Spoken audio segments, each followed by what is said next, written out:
Hello friends, स्वागत है आप सभी वाइब्रेंट बैंकर्स का आपके अपने यूट्यूब चैनल वाइब्रेंट बैंकर में। फ्रेंड्स, अगर आप चैनल पर पहली बार आए हैं तो आप से रिक्वेस्ट है कि आप चैनल को सब्सक्राइब कर लें, क्योंकि इस चैनल पे आपको मिल रहा है सर्टिफाइड क्रेडिट प्रोफेशनल का कंप्लीट कोर्स। और फ्रेंड्स, आपने अगर इसके पहले वाले वीडियोस नहीं देखे हैं तो लिंक डिस्क्रिप्शन में है, आप वहां से जाके देख लें, क्योंकि अभी हम पढ़ रहे हैं टाइप्स ऑफ बोरोवर और ये इस टॉपिक का लास्ट पार्ट है। इसके बाद जो हमारा टाइप्स ऑफ बोरोवर्स में के टाइप्स हैं वो ख़त्म हो जाएंगे। तो आपको लिंक डिस्क्रिप्शन में मिल जाएगी प्रीवियस वीडियोस की, और इस वीडियो के एंड में भी आपको सभी प्रीवियस वीडियोस की प्लेलिस्ट मिल जाएगी, तो आप वहाँ से भी चेकआउट कर सकते हैं। तो ठीक है, बिना किसी डिले के चलिए शुरू करते हैं। फ्रेंड्स, इसके पहले हमने जो टाइप्स ऑफ बोरोवर था उसमें लिमिटेड कंपनी पढ़ा था।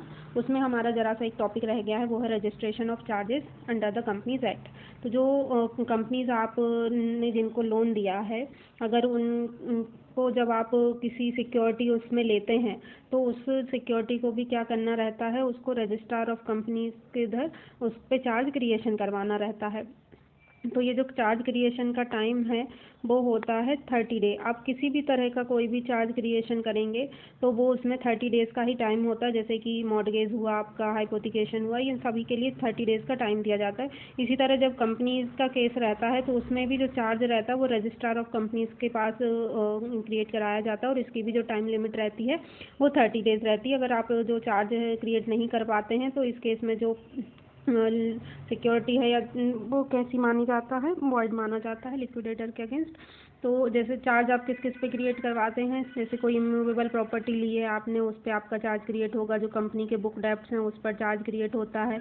कोई मूवेबल प्रॉपर्टी ली है आपने, उस पर चार्ज क्रिएट करवाना, या कोई कंपनी की अंडरटेकिंग या कोई और प्रॉपर्टी है उस पर फ्लोटिंग चार्ज करना, और कई ऐसी जो भी चीज़ें आपने एज अ सिक्योरिटी ली हैं उनको भी क्या करते हैं हम, उन पर चार्ज क्रिएट होता है। और ये कंपनीज़ के केस में, लिमिटेड कंपनीज़ के केस में जो चार्ज क्रिएट होता है वो रजिस्ट्रार ऑफ कंपनीज़ के पास होता है। और ये जो चीज़ है वो कंपनीज एक्ट के सेक्शन 77 के पार्ट 1 में डिफाइन की गई है।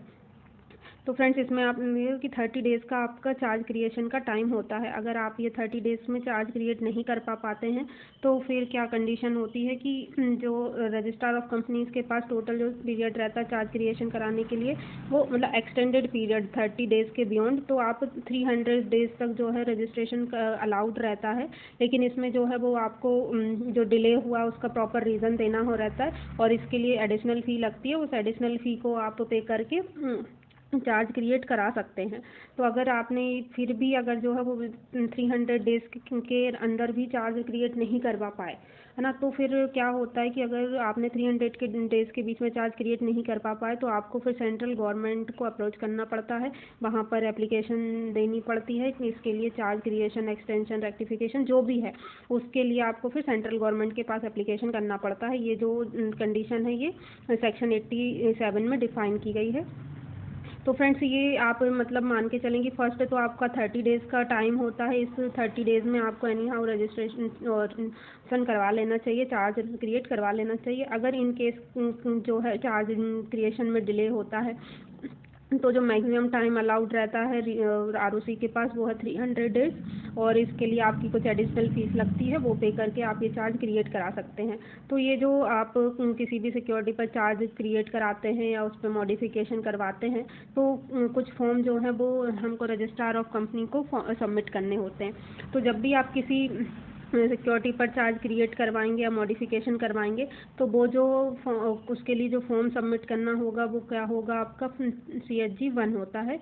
ये जो है CHG-1 ये इलेक्ट्रॉनिक फॉर्मेट में होता है, और ये सभी फॉर्म्स पर अप्लाई होता है अदर देन डिवेंचर्स। उसी तरह CHG-2 भी फॉर्म जो रहता है वो चार्ज क्रिएशन के लिए होता है। ये जो रहता है CHG-2 ये फिजिकल फॉर्म में होता है, और जो CHG-1 है उसमें आप चार्ज क्रिएशन और मॉडिफिकेशन ये दोनों के लिए यूज़ होता है, जबकि CHG-2 जो है वो सिर्फ चार्ज क्रिएशन के लिए होता है और ये फिजिकल फॉर्म में होता है। और अगर ये सिर्फ चार्ज क्रिएशन के लिए होता है तो अगर आपको उसमें कोई मॉडिफिकेशन करवाना है तो आप चार्ज CHG फॉर्म 3 के थ्रू मॉडिफिकेशन करवा सकते हैं। तो CHG-2 और CHG-3 जो होते हैं वो फिजिकल फॉर्म में होते हैं, और ये दोनों ही चार्ज रजिस्ट्रेशन और मॉडिफिकेशन के लिए होते हैं, जबकि CHG-1 जो है वो इलेक्ट्रॉनिक फॉर्म में होता है, और ये चार्ज रजिस्ट्रेशन और मॉडिफिकेशन दोनों के लिए यूज़ होता है। उसी तरह जब आपका जो चार्ज है उसका सेटिस्फेक्शन हो जाता है तो आप सेटिस्फेक्शन के लिए फॉर्म CHG 4 और CHG 5 यूज़ करते हैं। CHG 4 आपका इलेक्ट्रॉनिक फॉर्म में रहता है और CHG 5 जो है वो फिजिकल फॉर्म में रहता है। फ्रेंड्स, ये मैंने इसलिए यहाँ पर रेड हाईलाइट किए क्योंकि ये इंपॉर्टेंट है, आपसे सीधे सीधे इसमें 1 लाइन और क्वेश्चन एग्जाम में पूछा जा सकता है कि रजिस्ट्रेशन और मॉडिफिकेशन के लिए कौन सा फॉर्म यूज़ होता है और सेटिस्फेक्शन के लिए कौन सा फॉर्म यूज़ होता है। और फ्रेंड्स, ये जो है अगर आप डिले हो जाता है आपका चार्ज क्रिएशन में, जो 30 डेज़ की टाइम लिमिट है उसके बियॉन्ड आप चले जाते हैं और 300 का जो टाइम पीरियड है उसमें आप रजिस्ट्रेशन करवाते हैं, तो उस केस में आपको जो है वो CHG 10 फॉर्म देना होता है। आप इसको सबमिट करते हैं, कंडोनेशन ऑफ डिले के केस में होता है CHG 10 फॉर्म। तो फ्रेंड्स, ये हमने जो कंपनी का थोड़ा सा पार्ट बचा हुआ था चार्जेस के रजिस्ट्रेशन का वो अब कंप्लीट हो गया। अब हम हमारा जो next last type of borrower है वो करते हैं। तो जो लास्ट टाइप ऑफ बोरोवर है वो है हमारा limited liability partnership. Limited liability partnership क्या होती है? ये टर्म जो है वो क्या डिफाइन किया गया है यहाँ पर? पार्टनरशिप। साथ में इसमें जो एक और टर्म दिया गया वो है लिमिटेड लाइबिलिटी।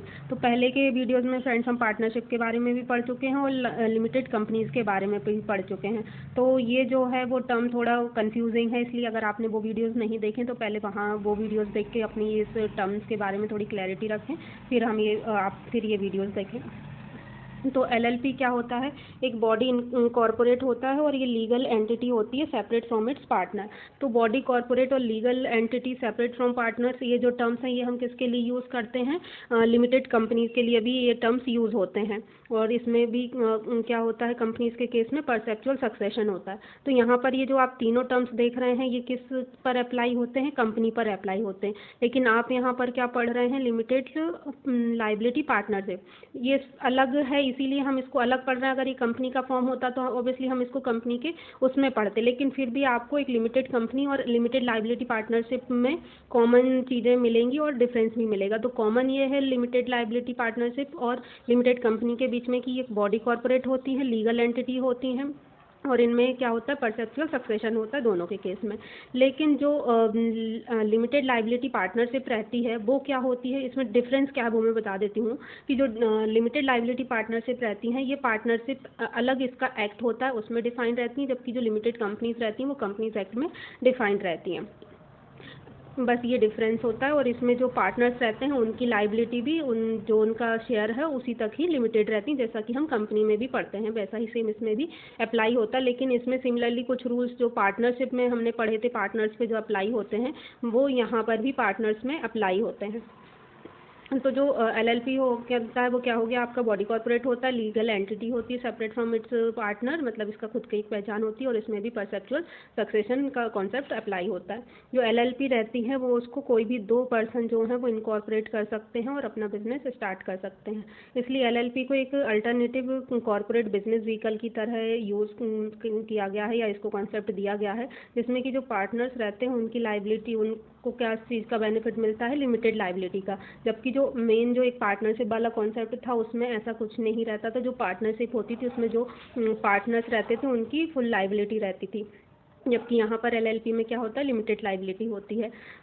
तो इसमें क्या हो गया कि आपकी जो भी पार्टनरशिप की टर्म्स हैं या जो एग्रीमेंट है उसमें ये आपको एक तरह का बेनिफिट दे देता है, मगर जो मेंबर्स हैं उनको जो उनकी पार्टनरशिप है उसका जो इंटरनल स्ट्रक्चर है उसको जैसा भी वो चाहें मॉडिफिकेशन करने की उनको फ्लेक्सिबिलिटी होती है। बस लाइबिलिटी का ये कॉन्सेप्ट है कि लाइबिलिटी में उनको लिमिटेड लाइबिलिटी का बेनिफिट मिलता है। जो LLP रहती हैं वो रजिस्टर्ड रहती हैं, इसलिए इन पर कोई भी केस किया जा सकता है या LLP खुद इसकी नाम से किसी पर भी केस कर सकती है। और इनको कोई भी एसेट एक्वायर करने का, ऑन करने का, होल्ड करने का या डिस्पोज करने का भी पावर होता है, उसके लिए भी ये कैपेबल होती है। तो जो LLP रहती हैं वो किस एक्ट में डिफ़ाइन की जाती हैं? लिमिटेड लाइबिलिटी पार्टनरशिप एक्ट 2008 में। ओके फ्रेंड्स, तो जो LLP है इसीलिए वो उनको अलग पढ़ रहे हैं हम, क्योंकि ये एक अलग ही टाइप्स ऑफ बोरोवर है जो कि किस एक्ट में डिफाइन किया गया है? लिमिटेड लाइबिलिटी पार्टनरशिप एक्ट में डिफाइन किया गया है। जबकि जो आपका ओरिजिनल पार्टनरशिप एक्ट रहता है वो क्या है? Indian partnership act 1932। और जो कंपनीज एक्ट जो लिमिटेड कंपनीज रहती हैं वो किस एक्ट में डिफाइन है? आपकी इंडियन कंपनीज एक्ट 2013 में। तो जो आपकी एलएलपी रहती हैं वो उनको एक प्रोविज़न भी डिफ़ाइन किया गया है, या आप एक तरह से बोल सकते हैं कि एक उनको फ्रीडम है कि वो चाहें तो अपनी एलएलपी को, मतलब पार्टनरशिप को, प्राइवेट कंपनी में या अनलिमिटेड कंपनी में कन्वर्ट कर सकती हैं। और फिर या जो है वो लिमिटेड कंपनी में या प्राइवेट लिमिटेड कंपनी भी जो है वो एलएलपी में कन्वर्ट हो सकती है। तो दोनों तरह से इनको फ्लेक्सिबिलिटी है। आगे पढ़ते हैं कि अगर जब आप लोन देते हैं एलएलपी को, तो आपको किन किन चीज़ों का ध्यान रखना है। वो है कि जब भी बैंक जो एलएलपी को लोन देगा, तो जो एलएलपी का एग्रीमेंट है वो आपको बहुत ध्यान से पढ़ना है, उसको देखना है कि उसमें क्या क्या कंडीशंस हैं, क्या क्या पार्टनर्स की को पावर्स हैं, वो सारी चीज़ें आपको देखनी होंगी। उसके बाद जो है वो रिजोल्यूशन को आपको देखना है। वो रिजोल्यूशन होगा इसमें कि उस रिजोल्यूशन में उनको कितनी बोरोइंग्स की पावर है, डॉक्यूमेंट के एग्जीक्यूशन की पावर कितनी है, और किस लिमिट तक है, और उनकी कोई कॉमन सील है या नहीं है। ये कॉमन सील होना ऑप्शनल है, बट है तो ये भी चीज़ उसमें लिखी हुई होनी चाहिए। उसमें ये भी होना चाहिए कि जो डॉक्यूमेंट का एग्जीक्यूशन है एलएलपी के बिहाफ में, वो कौन करेगा, किसको होगा, क्या वो कॉमन सील के थ्रू होगा या जो पार्टनर्स हैं वो उनके ऑथराइज्ड सिग्नेचर्स के थ्रू होगा, मतलब कोई एक ऑथराइज हो उसके लिए, सभी पार्टनर। ये सारी चीज़ें उसमें मेंशन होनी चाहिए। जो सिग्नेचर है वो हर एक पार्टनर का इसमें आपको रिक्वायर्ड नहीं है। जो उसमें पावर दिए होंगे उनके रिजोल्यूशन में, आप उसके बिहाफ में भी ये जो अपने डॉक्यूमेंट्स हैं उनको एग्जीक्यूट करवा सकते हैं। और जो इस केस में क्या रहता है पार्टनर्स के में, कि वो उनके पास क्योंकि आप इसमें क्या कर रहे हैं कि एक पूरी पार्टनरशिप को वो दे रहे हैं, और जबकि जो पार्टनर्स रहते हैं उनकी लाइबिलिटी कैसी रहती है, लिमिटेड लाइबिलिटी रहती है। तो ऐसे केस में क्या कर सकते हैं आपकी जो भी पार्टनर है जिसका कि उसमें शेयर होल्डिंग ज़्यादा है, आप उसकी पर्सनल गारंटी भी ले सकते हैं अपने लोन को सिक्योर करने के लिए। और ये भी आपको देखना होगा कि जो एलएलपी रहती हैं उन पर क्या रहता है कि उन बैंक को कोई भी इनकम्बरेंस करने की जो रहती है वो दिक्कत फेस होती है, क्योंकि ये जो एलएलपी रहती हैं इन पर आप रजिस्ट्रेशन ऑफ चार्जेस नहीं कर सकते। जैसा कि अभी हमने लिमिटेड कंपनी के केस में पढ़ा था कि उन पर आप रजिस्ट्रेशन ऑफ चार्जेस करवा सकते हैं, लेकिन एलएलपी के केस में ऐसा नहीं होता है। इसलिए यहाँ पर जो बैंक्स होते हैं या जो लेंडर्स होते हैं उनको इनकम्बरेंस के लिए क्या होती है, प्रॉब्लम फेस होती है। तो इसलिए भी आपको उनके जो रिजोल्यूशन है और जो डॉक्यूमेंट्स हैं उनको केयरफुली वो करना चाहिए। और सिक्योरिटी के लिए आप चाहें तो उन जो भी पार्टनर जिसकी की ज़्यादा मेजॉरिटी शेयर होल्डिंग है उसकी पर्सनल गारंटी ले सकते हैं, या आप जो पार्टनर्स हैं उनके एसेट्स को भी इसमें ले सकते हैं।